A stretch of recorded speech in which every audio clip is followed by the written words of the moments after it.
And Stephen Will here. We're going to be talking a little Michigan football recap. Just took the UNLV Rebels just to the shed, pounded them. What we're supposed to do with subpar teams. I was at the game. Will, you kind of have a different perspective on how today went. I'm going to tell you what I saw from the most uncomfortable bleachers known to man. Those things just ruin your spine and your hips and just everything. But JJ's just dialed in. Is he ever gonna? He's going on an upward climb. I don't see him plateauing anytime soon, man. I think he's just hitting his stride soon. These receivers are getting open. He's putting it on them. Even the ones that they drop are just drops. They're absolutely dimes. But what do you think about JJ so far? JJ, I just piggybacking what you said, man. He's been lights out. He's done exactly what you expect him to do with playing against 8th grade teams. So I have zero complaints about JJ other than the fact that he took a couple hits today that I didn't like. Yeah. The one where he got hit on the thigh when he was trying to get some extra yards, and the one where he tried to get in running up the sideline, and he took that hit. I just thought it was unnecessary. We know we're going to get those guys out of there. Save those blows to when we get into the conference games, the tough games. I feel you. I think maybe you got to put some stuff on tape that JJ could run and keep him honest. But yeah, I remember that play right in front of us where he came up limping a little, and I was like, oh man. I mean, I knew it wasn't anything serious, just a little tap on the thigh, but no big deal. Now with JJ thriving, playing really well the last 2 weeks, this Michigan run game just isn't what I don't think it's what we've been expecting so far. What do you think the problem is there? Is it the O-line? Is it the running backs? What's going on, Will? I'm on the opposite end of the spectrum today, actually, man. Like, I thought that we got a push today, which week 1, I did not see us get a push. And it was probably harder to see when you're at the game, but we were moving those guys up front today. And that was my biggest worry when we were watching the East Carolina game, man. It didn't seem like we were winning up front and just dominating them man on man. I'm just going to move you. Now, again, we talked about it. East Carolina was doing some things up front to make us work, and we were keeping it pretty vanilla offensively with our run game. But I still, like I said, man, I didn't just see us physically dominate over those guys. But today, I felt the opposite. I felt like there was moments where our O-line just moved their D-line. So I feel pretty good about it, man. I'm feeling a lot better than I did last week. Yeah, it's definitely better. I'm not going to say I'm scared and I'm worried I'm hitting a panic button or anything. I want to see some 250 rushing yards from the Michigan Wolverines as a team, not from a single player, but that's just kind of what I'm expecting from these subpar teams. I mean, Donovan Edwards doesn't look, 9 yards today. I mean, is there something to be worried about there? He only touched the ball 6 times rushing and a couple other times catching. I think I was just counting on Donovan just being explosive. And like you said, going against these lower tier teams, I figured, that's when you're going to light up the scoreboard and the stats. Who? Donovan Edwards. Come on, man. Did he play today? Not well. That's what I'm saying. Is something going on with Donovan? Is he banged up from something, or what do you think's going on? I mean, I'm not panicking. I'm just saying the stats aren't there for Donovan.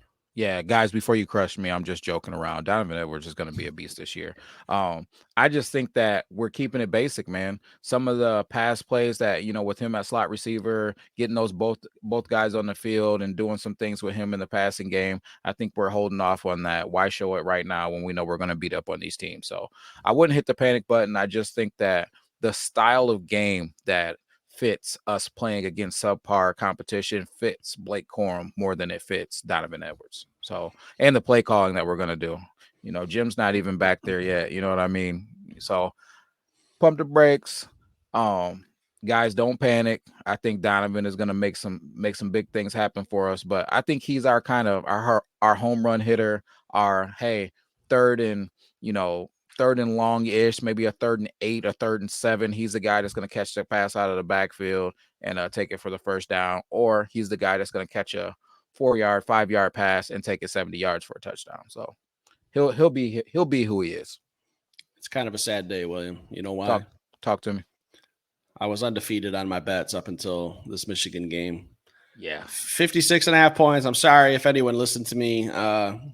Maybe I just don't know what I'm doing, but I am 4-1 on the year. I still have a winning record. I've won more money than I've lost. Michigan covered their half. I guess I just didn't really realize how elite our defense was going to be. So we took an L on that end. But I will say on our pregame show, I said I wanted to see something from that defensive line today. You did. Oh, we saw something. We Yeah. saw UNLV's quarterback. He's going to be checking underneath his bed tonight for some defensive linemen from Michigan. Mason is that? Yeah. Chris Jenkins, you under there? Yeah. What's going on, man? Yeah, they got after him. Yeah, they were exactly who I thought they'd be, though. Brumfield was athletic, man. He you know, their backs, they were fast. You know, they brought some they made some big plays here and there, but it just wasn't enough, man. Just too much talent out there. I think we may. I know I won't say that we have it yet because we haven't faced the talent that we need to see to absolutely lock it in, but I think we may have an elite defense. I was just gonna say, our defense is a lot faster than I anticipated. Like seeing it in person, up close, how fast they close on the ball.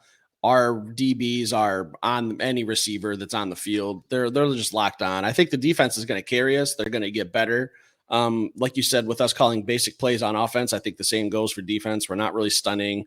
We're not sending any crazy blitzes or overloading anything yet. I think we're just calling a base defense, nothing wild. And, you know, we're getting into the Big Ten schedule here pretty soon after we play Bowling Green next week. And that's when games really start to matter and you're going to get higher competition from some teams. Rutgers isn't going to matter either.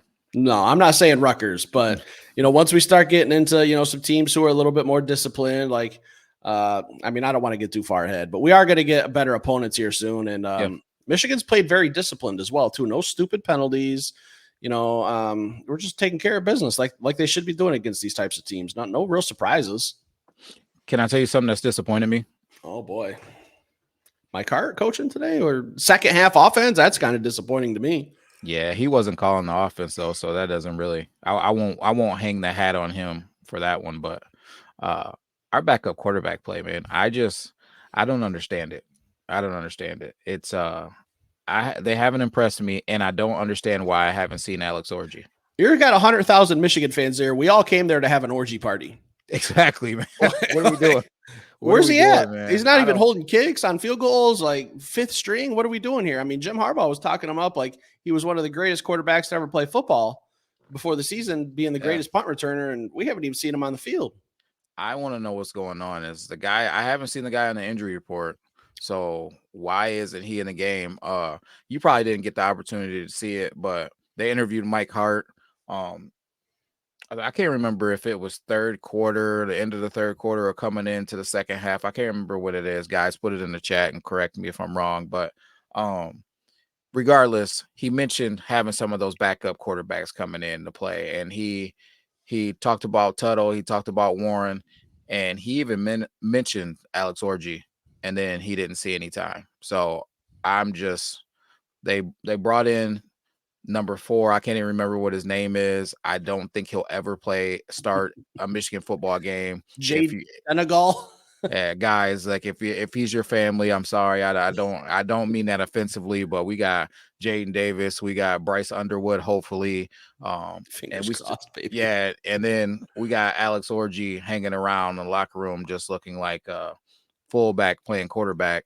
So I just don't understand why he's not getting a look, man, unless he's just that bad at practice. But that's not what Harbaugh's been saying. Yeah, that's what I'm saying is Harbaugh's talking him up. I mean, if he doesn't get in there this week against Bowling Green, like I guess we're just closing the book on the orgy party, and it's just not going to happen this year. But I was pretty impressed. It was a nice little spark when Jack Tuttle came in and busted off that 14-yard run and then got shoved into the 18th row of the stands. Yeah, man. Came out of the game hurt. Looked like he was kind of flexing his shoulder a little bit. So we'll find out what's going on there. But, you know, it was a nice little exciting play. And after that happened, I was kind of hoping Orji would come in. And then I see, you know, fucking Davis Warren walking onto the field. And that's when we were like, all right, yeah, we'll give him a drive. He throws a pick. Let's get out of here. Let's go beat traffic. That's what we said. Yeah. Hey, man, I don't blame you guys, man.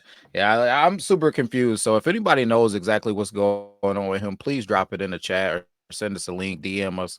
Let us know what's up, man. I'm confused about it. Also, one last thing while we're on here, our pregame show is wrapped up. Detroit Den 313, that's our Detroit Lions page. Come check that out. It's strictly Detroit Lions stuff. We hammer out stuff at least 5 times a week. We're doing something Lions, game reviews, game previews, rookie breakdowns. We do it all. Check out that channel, Detroit Den 313, dedicated to just Detroit Lions. That's it for tonight's show, guys. Leave a comment down below, hit the like button, hit the subscribe. This is a new channel. If you've seen us before, you're familiar with our Detroit Den channel. Welcome to this one. Hit that subscribe button and help us grow this one. We're still pretty new at this channel.